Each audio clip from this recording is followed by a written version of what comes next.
اصل نعمت دا اللہ دا طرف نہ دا دو چیزوں دی. جناب نبی کریم صلی اللہ علیہ وسلم تردے ابو طالب سے اکثر دا مکی دا کفارو مخطبہ ڈال جوڑ شو خپل ورارا جناب نبی کریم صلی اللہ علیہ وسلم بے دا کفار مکہ دا تکلیفونو نا بچکاو. یو ورځ ورتا د مکی کافران راغلل او وای ورته عتبه دے پکې په دغه وفد کې، شیبه دے پکې، امیہ دے پکې او ابو جہل دے پکې. دا لوی لوی د مکی ملکان دی او سرداران دی راغلل. ابو طالب سے ابتوائی دی ورارت دی اوایا خوات دل درزو خو چې مون کلم ستا محفل ته دراتلو اراده وکو یا در سره حضرت بلال ناسوی یا در سره صہیب ناسوی یا در سره سلمان ناسوی یا در سره مقداد ناسوی رضی اللہ تعالی عنہم اجمعین یا دا سالم مولا حذیفہ در سره ناستوی. دا ټول زمون خادمان نوکر چاکر خلق دے. زمون د سٹیٹس خلاف دا خبره چې دی په محفل کې ناستی او مونږ مستاسو سره کینو. نو کته مونږ ته د الله دین را رسول غواړي نو دا خوار پړق صحابه کرام د خپل مخ نه سیټ تکا، دا غریبانان او دا مسکینان د خپل مخ نه سیټ تکا. مونږ به در سره کینو او چې ترسو پورې ستا سره دوی ناستوي نو مونږ ستا خبرې ته نه کینو. حضرت عمر رضی اللہ عنہ نبی علیہ السلام مبارک تا رائے ورکڑلا چې دا اللہ حبیبا نو خیر دے دا دوی دا ایمان راوڑلو دا پارا با لگ وقت دا پارا دا فقراء صحابہ دی با اشڑو دی با لگ سیٹ تکو دا زمون خپل خلق تے دی نخپا کی گی زموننا. اللہ رب العالمین آیاتنا نازل کرد ولا تطرد الذین يدعون ربهم بالغداة والعشی یریدون وجہا. زما محبوبا دا خلق بدزان نہ نشڑی. التا حضرت بلال تا اطلاع اور رسیدلا خفشو زڑک خفشو مون غریبانانیو ذکر زمون خلاف دا سازشونه کیگی. التا حضرت صہیب رومی تا اطلاع ملاو شولا، التا حضرت مقداد تا اطلاع ملاو شولا، فقراء صحابہ خفشو. اللہ رب العالمین آیتنا نازل کرل واصبر نفسك مع الذين يدعون ربهم بالغداة والعشي يريدون وجهه ولا تعد عيناك عنهم تريد زينة الحياة الدنيا. زما محبوبا دا خپل زړه دے ٹکاو کا دے خوشاله کا دے فقراء و غریبانانو سرا خیر دے کو مال ورسره نشته دے خود ټولو نه لوی دولت زما قرآن دے.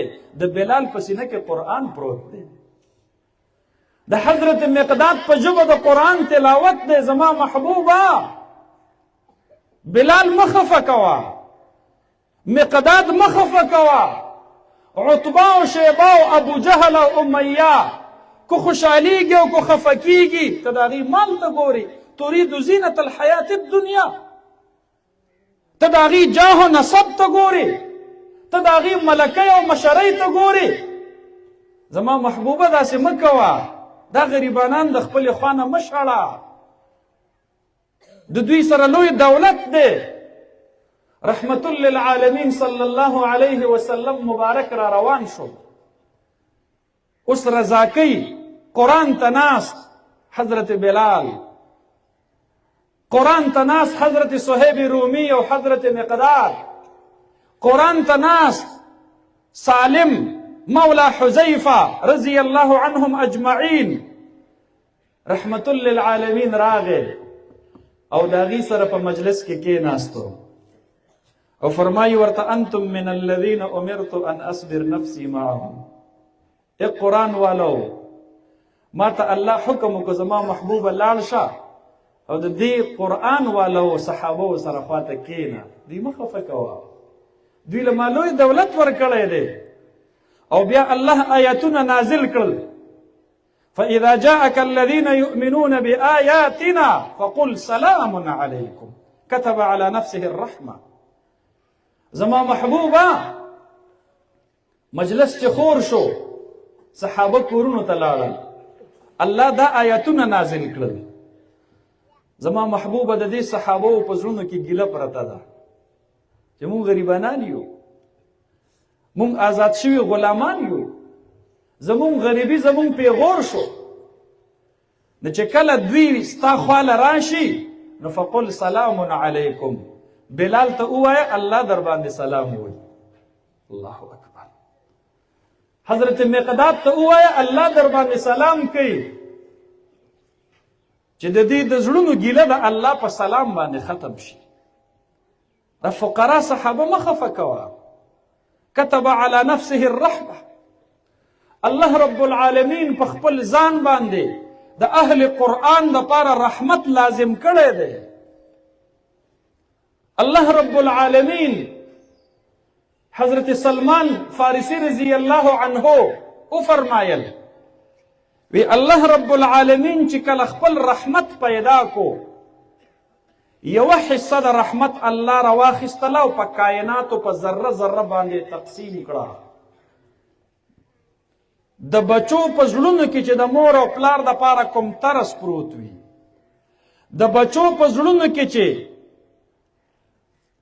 د خپل والدینو د پاره کوم رحمت او شفقت پروت وي، د رونو او د خویندو چې په یو بل سره په زړونو کې کم مینه او محبت پروت وي، د ښځې او د خاوند چې په آپس کې کم الفت او محبت وي، د والدینو چې د خپلو بچو سره کم محبت وي او د بچو چې د والدینو سره کم محبت وي، رشتو کې او په دوستو کې چې کم محبت وي، انسانانو کې نه، څاروو کې د چرګې د بچوړي خواله چې څوک ورځي او چرګه پرې رامنډي کوي، د چنچڼې جالې ته چې کله سمساره روانه وي او هغه چغې جوړې کړي، د څاروي بچي ته چې څوک نږدې کېږي او څاروی یې په ښکر باندې وهي، تر دې پورې رحمت للعالمین وفرمایل وی دا څاروی چې په غوجل کې ولاړ وي او په خپو کې بچی پروت وي، د خپې د کېښودو ځای یې نه نو ته دا یو وخت په دقه شانتې اوچته نیسلي.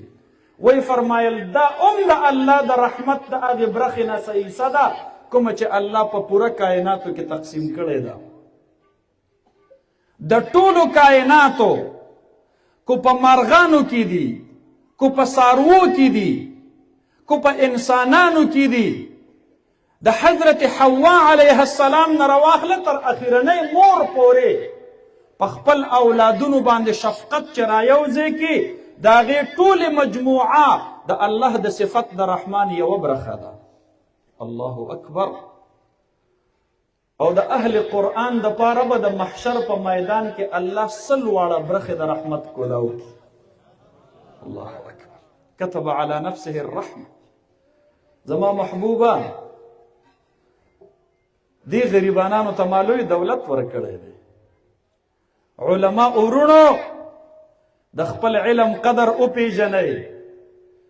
تاسو ته الله لوی دولت درکو، چاته په دنیا کې مه زیریږئ.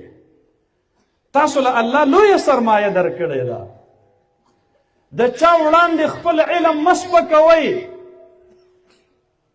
امام اعظم رحمت الله علیه چې امام ابو یوسف صاحب ته وصیتونه لیکي، یو وصیت پکې ورته دا لیکي 19 کاله د را سره علم وکړو. امام ابو یوسف صاحب چې کله حمام ته لاړ شي او خپل ضرورت پوره کړي، نو حمام واله چې کله پیسې ورکوي نو د نورو خلقو په نسبت زیاتې ورکوه، چې د علماء مروت په معاشره کې سیوا شي.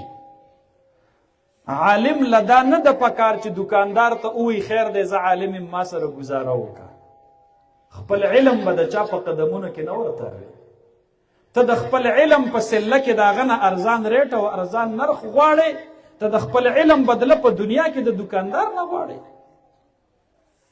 د خپل علم قدر په خپله پیدا کړئ. د بې قدرو خلقو د هغوی محفلونو ته مه ځئ علماء او ملګرو تاسو له الله ډېره لویه سرمایه درکړې ده دا د الله فضل دی او احسان دی په تاسو باندې د دې علاقې مسلمانانو وروڼو د چا بچي چې نن د قرآن ناظره ختم کړله زه ورته درخواست کوم دا بچی دی د قرآن حفظ ته کښېنوه 3 کاله پس به انشاء الله العزیز حافظ قرآن درځي کور ته ته به د حافظ قرآن پلار یې نو بیا پې نگراني کوه